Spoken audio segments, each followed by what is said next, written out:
Welcome to Hot Seat Opening Show, where I'm put on the spot on the hot topics going around in college football and the rest of sports going on right now. Let's jump to the first question. Should Gundy have resigned from Oklahoma? I don't think so. I think a suspension should have been. For those of you who are confused of what happened, Gundy said some unquestionable words in a film study off of a player's iPad. So not his words, player's words. And he just didn't realize what he said. And it just, word got out that he said it. And he was just told to resign. I don't think that's the right decision. He's a great coach. Knowing him from being at Oklahoma for many, many years, I've heard nothing but positive from him. No bad feedback. I don't think resigning is way over the top. I think the best that they should have done is simply suspend him for about a month or so, maybe the first couple of weeks of the season. I think resigning is way over the top, and a couple of foreign players I think agree, and you should check it out. Oh, wow, I just got some breaking news! Wake Forest quarterback Sam Hartman is out indefinitely for non-related football medical condition. That's surprising. Developing story at the time of this recording. I'm sure by the time this video comes out, you would have known what's going on with him by now. But I'm just getting this now. Dang. Wake Forest is going to be in trouble now. I had Wake Forest probably high up, very competing with Clemson, possibly in the ACC championship game. Now it's going to change now. I don't know what to think. Because here's a preview of my rankings. I had Wake Forest probably my highest ACC team in my rankings. Now I have to adjust that now. Injuries, medical conditions can really affect the season prediction, and we're weeks from the season starting. Wow, this is crazy, and we'll talk later about this next week. But yeah, Wake Forest starting QB Sam Hartman is out with a medical injury, it looks like. I actually got some more breaking news for you earlier today. I got the Big Ten is now signing a media deal with Fox, of course, is their main package, but it's not with ESPN anymore with their secondary. It's with NBC, it's CBS. What? Yeah, that's right. Since 1966, ESPN will no longer show Big Ten games next year. This will start next year. So obviously ESPN will still show, Big Ten games this year, but this is huge. And I'm waiting to figure out how big of a deal. I'm hearing it's $1 billion, close to there, how much of a deal this is, and that's big for CBS after just losing SEC rights to ESPN. And NBC is now looking at, NBC is doing a great job with Notre Dame, and now they're looking to get back into the college football game, bringing in the Big Ten. That's a huge accomplishment for NBC. And Peacock. I can't wait to see how that turns out and how the rest of the deal comes out, as I'm, again, just now seeing this along with the Wake Forest news. Next question. Earlier this week, I tweeted, how did Texas get a first-place vote? What do you mean by that? Well, the coaches poll came out. Texas got a first-place vote. By who? Which coach would have done that? Was it Texas himself? But he's not in it. I don't even think Venables is in it, too, to do it as a joke. Who would have done that? Kansas? I don't see that because they beat them last year. I'm really confused. Was it Nick Saban to do it, mess with them to help if they beat them to help with their strength of schedule. I don't know, but the weirdest thing I don't think I've ever seen, and they're at 18 seed in a coaches poll. I'm so confused at how they got a first place vote, but the preseason and the coaches poll, coaches don't even vote; they have their staff do it for them. I don't get it at all, really. Anyway, Alabama's 1, Ohio 2, Ohio State's 2, Georgia's 3. I mean, it's all over with. Let the season play out. I know that ranking's going to be completely wrong. Later I think next week, my rankings are going to come out, and then the 15th AP poll, the real poll, is going to be out, so I can't wait to see how that plays out and compare all the polls. But, yeah, I think the college poll is really falling apart lately. I don't like that at all. Alright, next question we got, with USC and UCLA moving to the Big Ten, how is this going to affect conference realignment? Okay, so we just had last year Oklahoma and Texas announce they're going to the SEC as early as 2004, next season. Now we got this year USC and UCLA planning on going to the Big Ten. Now, remember what happened last year when OU and Texas left? There were a bunch of group of 5 schools that jumped to the Power 5, mainly the Big 12. But there were some FCS schools that moved to the FBS. So, now this time, I know this is kind of late in the year, around the same time, but nothing else has changed since then. I mean, this is really the only conference realignment we've had this year so far, this summer. And I'm kind of expecting more to happen, but it never really did. So I'm really confused. Now, is this a good move? This is a smart move for the Big Ten, because now they're coast to coast. Is it smart for USC and UCLA? Not at all. They're going to do badly in the Big Ten. It will not be competitive at all for them. They will have a hard time winning games for all of sports. And traveling is going to be really bad for them. I mean, if they have to go play Rutgers, I mean, they have to go all the way. No matter who's home or who's away, one of these teams are going to travel really far. Unless you can make a rivalry between them and meet at a neutral site somewhere in the middle. Traveling is, I mean, I guess they're going to get paid a lot more now. They're in a bigger conference now. But, I mean, travel is going to be very expensive in the Big Ten now, with them going coast to coast.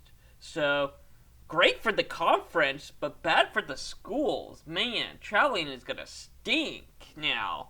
I mean, what happened to staying in your area in the conference? I guess the Big 12 is doing the same thing lately, too, grabbing West Virginia, and now they're grabbing BYU and UCF. I mean, what happened to just staying in your area? And then the fun part about traveling long distance is at the end of the season when, oh yeah, I get to go to Florida, woo! Miami at the end of the season. Or, oh yeah, I get to travel to the Las Vegas Bowl, woo! I love that. But now you're doing it the regular season now. It's like, you do it every year and it's like, okay, I'm kind of done traveling. But I guess these people are used to it now. I mean, nowadays, people go and travel like every day now. Alright, next question. The Big 12 is now open for business, the new commissioner said on Media Day. This is quite interesting because last year when OU and Texas are leaving, they added 4 new schools to join them. Cincinnati, BYU, Houston, and UCF. Now, when they said for business, what does that mean? Are they thinking about adding more schools? Well, they were thinking about it, and plus this whole summer, they were in talk with the Pac-12 majority of the summer, and they were looking to grab all of the what's left of the Pac-12 team, because if the Pac-12 couldn't find really anybody, the Big 12 and the Pac-12 said they were this close. They were very close. Well, I guess you can't see how close I'm doing but yeah, they were so close. They said they were a minute away from deciding to merge. That's really close, but they didn't mention why it failed. But all we know is they were really close on merging, and that would have been the Big 12 would have probably been well, actually, there's no word on if it was the Big 12 or the Pac-12 trying to grab each other. I think it was mainly the Big 12 because right now they're having the most when they have these 4 new schools come in, they would have had more teams than the Pac-12. Now, that would make the Big 12 the first super conference and have way more than the Big Ten and the SEC. That would have been a fun conference to watch. And what I also think the Pac-12 fell apart. If you think football-wise, they really haven't been so great in college football. They haven't since Washington back in, I think, 2016 or 2017. You can correct me if I'm wrong, make fun of me, whatever. But since they've been in the playoffs, I think they've only had like 1 or 2 teams in the playoffs that I can remember. It's been a while, because I can't remember it. And even basketball-wise, I really haven't seen very many Pac-12 teams in the Big Ten. I mean the Pac-12, sorry, in basketball. So, I mean, yeah, USC and UCLA are basically their flagship school, but they really haven't done anything, really, in their big sports. I know USC got Lincoln Riley. They're trying to get back up there. Chip Kelly's doing a really great job at UCLA. They'll get up there eventually, but now they're moving to the Big Ten. It'll be now a test to see if they can really compete with the big dogs now. And, again, Pac-12 after dark, they're way out there. I mean, I've heard people in the SEC and the East Coast saying, I gotta go to bed. I can't stay up to stay this late, especially since the Pac-12 really doesn't have any competition. But we do this year. I mean, Utah, Oregon are really good. It's wide open for the playoff this year, so Utah and Oregon has a really good shot at the playoff this year. But will it really happen? The hot topic right now is name, image, and likeness, the NIL. Now, the question right now is it a good thing? I say, yeah, it's a good thing. It's a great idea. Players would love to get paid. I think they should. Now, the problem I have with it is, how are they using it? It needs restrictions because colleges, coaches are using it to buy their players in. It should really be, I really think it's great for if they want to do autograph signing, commercials, be in a video game, anything that just involves them. Now, coaches should not take advantage of it. It shouldn't be a signing fee because they already get a scholarship. Scholarship gets them to college. They're going to college for free, basically. So they're already getting paid to go to college. That's kind of what a scholarship is they get to go to, they're kind of getting paid to go to school. Now, the NIL helps to get more money, kind of like getting a job. Because athletes mostly don't have time to get a job because they're too busy working on, the sports they're playing for. They don't have time for jobs. The NIL, they have time for, little side jobs here and there. Oh, I'll do a photo shoot. Oh, I'll do an autograph signing. Oh, yeah. I'll be on the cover of your video game. That's fine. It's hey, I'll get you 10 grand to play for my team. Now, I know it's not that much, but I mean, Jimbo Fisher was in a little trouble earlier this spring about it. Nick Saban got onto it, but it's not just Jimbo Fisher. majority all of the schools are doing it. And I don't like it at all. Players should not be paid, or schools should not pay the players to get them to come to their school. That's the part I think that should be against the rules for. And I'm hearing a lot of former players thinking, where's my money? Well, I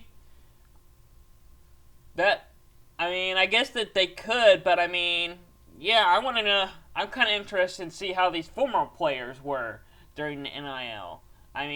Back in the old days, I want to see what the Bosch would have done with it. Man, that would have been crazy. I would have loved to see media blow up on that. To me, I kind of think that NIL was kind of rushed to get out there, mainly because I think EA Sports was pushing out there just so they can get their college football game out there. But again, they did say they'll release their games without real rosters, so I don't know what was going on with the name, image, and likeness, why it came out so quickly without good planning, but it needs rules, better rules, on how to deal with it. Alright, should the playoff expand? That's the question right now, because there's a lot of talk, since the first year, about should we expand the playoff? How we should expand the playoff? How many teams should we add? 8? 12? Even right now, 16 lately. And there's been and here's why it's been questionable, because the playoffs really hasn't been that competitive at all for some reason, because there's only been 1 year when 1 versus 4 was close. Ohio State won it, and they won the whole thing. Since then, it really hasn't been competitive, 1 versus 4. Even 3 versus 2. 2's been winning it most of the time. I think 3's only won it twice, but then they didn't end up winning the whole thing. I'm trying to remember. I think the 3 seed has won it once. The 4, maybe twice. I know the 4 seed won it one time. Anyway, just lately, about all the last couple of years, I've been hearing about, should we go to 8 or even 12 teams and have, the top 4 teams get a bye week. Now I'm hearing news lately about potentially 16 teams. Maybe potentially get a Cinderella team in there. And then maybe if you win your conference, Power 5, you get bid, and then the rest is at large, which I think is great. I love that. And then the first round, you play at your home field. I love that plan. The higher seed, you play at the home field. Once you get to the semifinals, the Final Four, or what it is now, you play at the New York Six Bowls. Sounds fun. Let's just get rid of bowls completely. Whoa, hold on right there. Not necessarily. Not everyone deserves to be in the playoff, but I don't think we should get rid of bowls completely. That's what some are suggesting. Some are suggesting, let's move the bowl games to the beginning of the season and have them,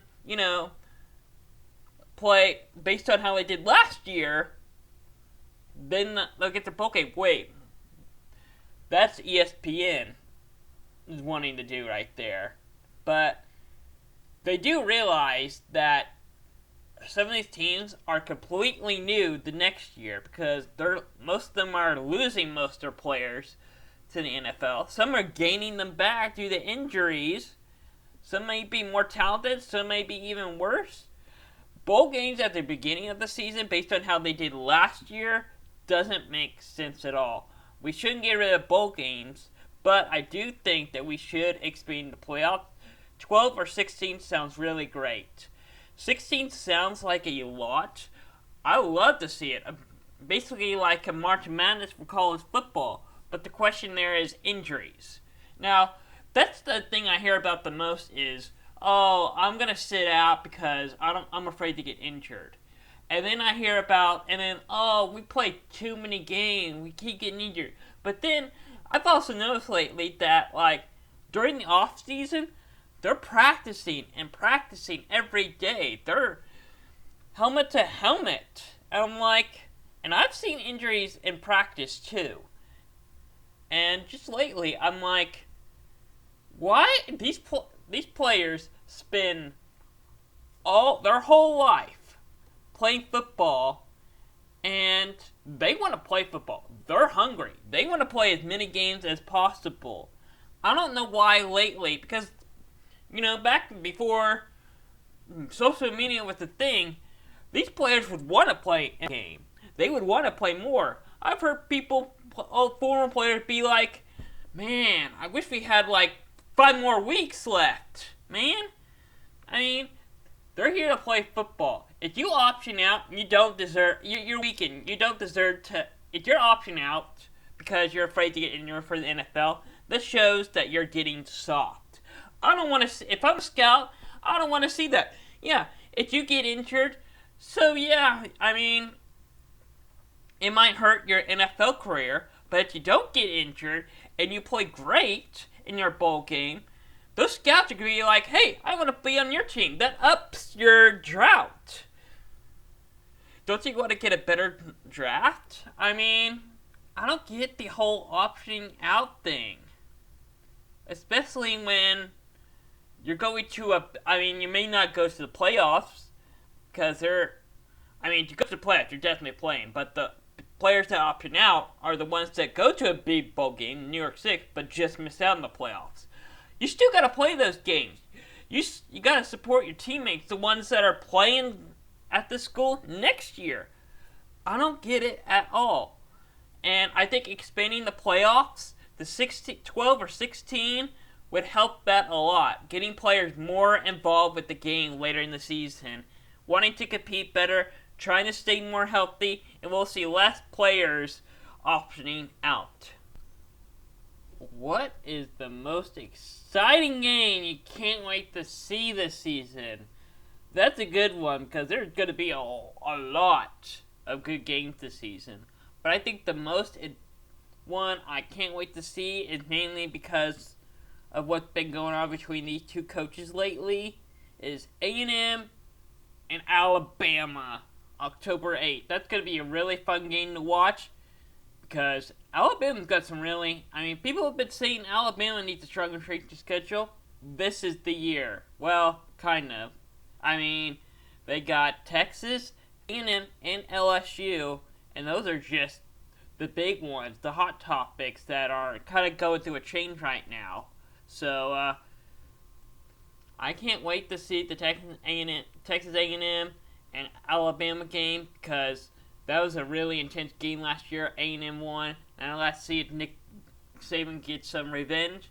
But another good one I can't wait to see is Oregon and Georgia.